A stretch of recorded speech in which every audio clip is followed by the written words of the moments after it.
Hello बेटा, आज हमें अपना 6 क्वेश्चन स्टार्ट करना है। 6 क्वेश्चन में आपका है डबल कॉलम कैश बुक। पहले तो आप इसका फॉर्मेट देखिए।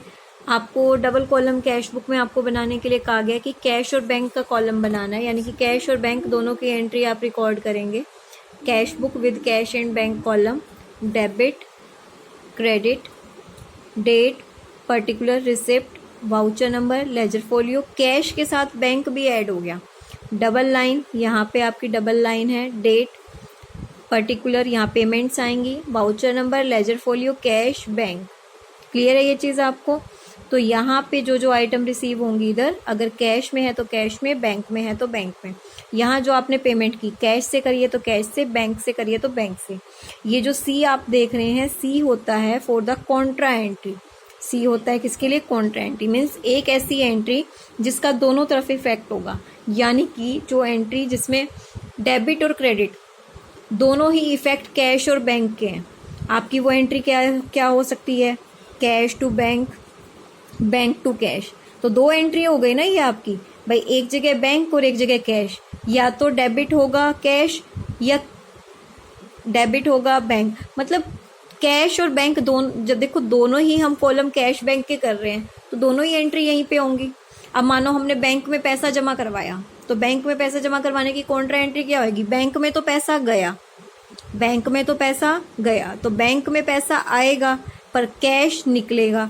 तो बैंक में तो यहाँ पैसा जाएगा और यहाँ से कैश निकलेगा, उसको हम क्या कहते हैं? Contra entry.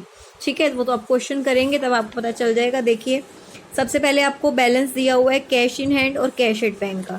तो देखिए, डेबिट बैलेंस होता है आपका, टू बैलेंस बीडी, कैश और बैंक का बैलेंस। उसके बाद देखिए, सोल्ड गुड्स फॉर कैश, हमने गुड्स बेचे हैं कैश के लिए, तो टू सेल्स कैश। क्लियर है? Third entry, received from Suresh, Suresh से पैसा मिला, टू सुरेश, कुछ नहीं कहा हुआ, कैश। उसके बाद देखिए, receive a cheque from Ravi, immediately deposited into the bank, Ravi से एक चेक मिला टू रवि और हमने बैंक में जमा करवा दिया, आ गया बैंक में। उसके बाद देखिए, इसके बाद salary paid to office staff by cheque, cheque का मतलब बैंक, सैलरी पे की है, बाय सैलरी बैंक में चला जाएगा, क्योंकि चेक से पेमेंट करने का मतलब क्या होता है? बैंक। उसके बाद आपको क्या कहा है? पे किया हमने सुधीर को चेक, तो बाय सुधीर बैंक में चला जाएगा। ट्रैवलिंग एक्सपेंस पे करे हैं तो बाय ट्रैवलिंग एक्सपेंस कैश में। ठीक है, उसके बाद देखिए, परचेज की है, बाय परचेज कैश में। अब ये एंट्री देखो, 16th entry, this is your Contra entry. इन्होंने कहा cash deposited into bank, bank में पैसा जमा करवाया, बैंक में पैसा गया, तो एंट्री क्या होगी? Bank account debit to cash. तो टू कैश, कैश की वजह से बैंक में पैसा आया, ठीक है। और यहाँ पे बाय बैंक, बैंक की वजह से कैश कम हुआ, ठीक है। कॉन्ट्रा एंट्री समझो, बैंक में पैसा आया, अगर बैंक में पैसा आएगा तो यहाँ टू कैश होएगा, कैश से पैसा गया तो यहाँ बाय बैंक होगा। क्लियर है? This is the Contra entry. उसके बाद कैश सेल आपने करी है, purchase machinery and payment made by bank, इसमें आपकी दो एंट्री हैं। एक तो आपकी कैश सेल की है यहाँ पे 20 तारीख की, और एक 20 तारीख की आपकी क्या है? मशीनरी खरीदने की एंट्री है। उसके बाद इन्होंने क्या कहा? वेजेस पे करे हैं आपने मशीनरी के साथ की साथ। आपको पता है जब मशीनरी खरीदते हैं, वेजेस पे करते हैं, तो उसकी कॉस्ट मशीनरी में ही ऐड होती है, अलग से वेजेस नहीं कहते, तो बाय मशीनरी ही आएगा आपका। ठीक है, उसके बाद आपका क्या है? Withdrew from bank for office use, drawing हो गया, by drawing. Receive a cheque from Anil and deposited into bank, तो अनिल के नाम से बैंक में चले जाएंगे। ठीक है, उसके बाद Anil cheque return by bank, जो अनिल, देखो हमने यहाँ पे अनिल ने हमारे को एक चेक दिया था 12,000 का, ठीक है, वो चेक वापस कर दिया बैंक वालों ने, तो बाय अनिल, बैंक में से पैसे कम हो गए, ठीक है ना, क्योंकि वो चेक हमारा क्या हो गया? इन्होंने बोला डिसओनर, और कितने का हुआ है? 8,000 का।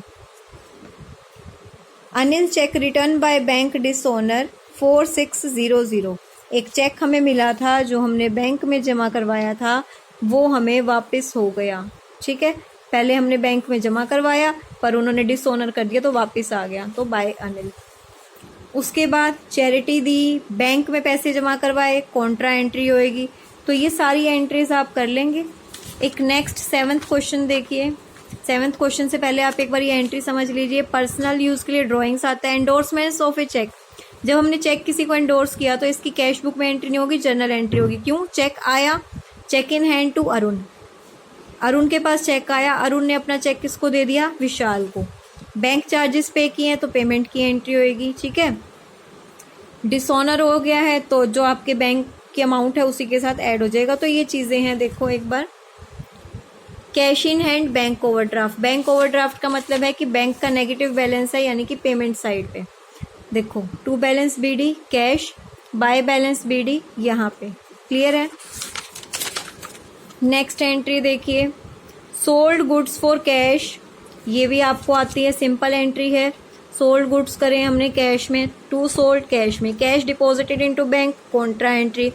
Purchase goods from Meena, credit में है, एंट्री नहीं होगी। मीना से हमें चेक रिसीव हुआ है फुल सेटलमेंट में। देखिए 6 डेट की आपको यहाँ पे कोई भी एंट्री नहीं दिख रही, ठीक है। बट 7 डेट को आपने क्या किया था? मीना को चेक रिसीव हुआ है, यानी कि मीना को आपने बैंक के थ्रू पेमेंट करी है, ठीक है ना। उसके बाद देखिए पर्सनल यूज ड्राइंग हो जाएगा। अच्छा, उसके बाद sold goods to Ajay and cheque receive from him. Ajay को हमने गुड्स भेजे, उसने हमें चेक दिया। तो 12 तारीख को हमने, देखो अजय का आपका है 5th, sold goods to Ajay, cheque receive from him. अभी चेक बैंक में जमा नहीं हुआ है तो ना तो कैश है ना बैंक है, तो कोई एंट्री नहीं। चेक रिसीव फ्रॉम अजय, क्योंकि चेक का रिसीव हुआ तो इसकी जर्नल एंट्री होएगी, that is cheque in hand to, किसको? हमें चेक मिला है ना, अजय से। बैंक चार्जेस पे किए, हाँ। नेक्स्ट एंट्री में देखो अजय ने बैंक में पैसा जमा करवा दिया, नेक्स्ट एंट्री में आ गया टू चेक इन हैंड, जो चेक आया था वो हमने बैंक में जमा करवा दिया। उसके बाद देखिए बैंक चार्जेस किए हैं आपने, by bank charges. Interest charge by bank, payment हुई है हमारी बाय इंटरेस्ट, और यहाँ पे आ जाएगा ड्राइंग भी, ठीक है। बैंक चार्जेस, इंटरेस्ट बैंक में से गए। उसके बाद आपका क्या है यहाँ पे देखिए, रिसीव फ्रॉम रमेश, रमेश से मिले हैं तो यहाँ पे to Ramesh. Paid Sunita life insurance by cheque, Sunita हमारी कौन है? ऑनर है। ऑनर का लाइफ इंश्योरेंस का मतलब क्या हो गया? ड्राइंग, ठीक है। तो ये ड्राइंग हो जाएगा। Deposited into the bank entire balance after retaining 5000 into cash. अब आपको यहाँ पे क्या कहा गया? आप दोनों तरफ का टोटल करेंगे, टोटल करने के बाद आपका जो भी बैलेंस आएगा ना, उस अमाउंट को आप बैंक में जमा करा देंगे, यानी कि लास्ट की होगी कॉन्ट्रा एंट्री। बस आप उसमें से कितने रुपए रखेंगे अपने पास? 5000 रुपये। बैंक की बात नहीं हो रही है, कैश की बात हो रही है। कैश में आपका बैलेंस आज जब आप निकालोगे बनता है 68,000, उसमें से 5000 रुपये आप अपने पास रखोगे और बचे हुए पैसे आप बैंक में जमा करा दोगे। 63,000 की कॉन्ट्रा एंट्री आप कर देंगे। क्लियर है? तो ये 2 एग्जाम्पल आपको अच्छे से करने हैं। एक ये एग्जाम्पल मैं आपको होमवर्क में दे रही हूँ, अच्छे से देख लीजिए। 8th का ए। कोई अगर आपको एंट्रीज की नहीं समझ में आती है तो आप मुझसे पूछेंगे, ये आपको खुद से करना है। जिसके पास बुक नहीं है वो इसका स्क्रीनशॉट ले सकते हैं, क्योंकि सेम क्वेश्चन है। देखिए कहीं पे डाउट नहीं आएगा वैसे। 8th का बी, 8th का बी भी सेम है। जहाँ पे मुझे लगेगा अलग है मैं आपको बता दूंगी। सिर्फ एक पॉइंट है, discount of bill dishonoured, discounted is not recorded in cash book. ये डिस्काउंटिंग चार्जेस जर्नल एंट्री होगी, तो डिस्काउंटिंग ऑफ बिल वाले का नहीं आएगा। तो आप क्वेश्चन नंबर 8 के दोनों पार्ट करेंगे। कल हम अपना वीडियो में 9th क्वेश्चन करेंगे। क्लियर है? तो क्वेश्चन नंबर 8 के दोनों एग्जाम्पल मैंने आपको दिए हैं करने के लिए घर से। Thank you.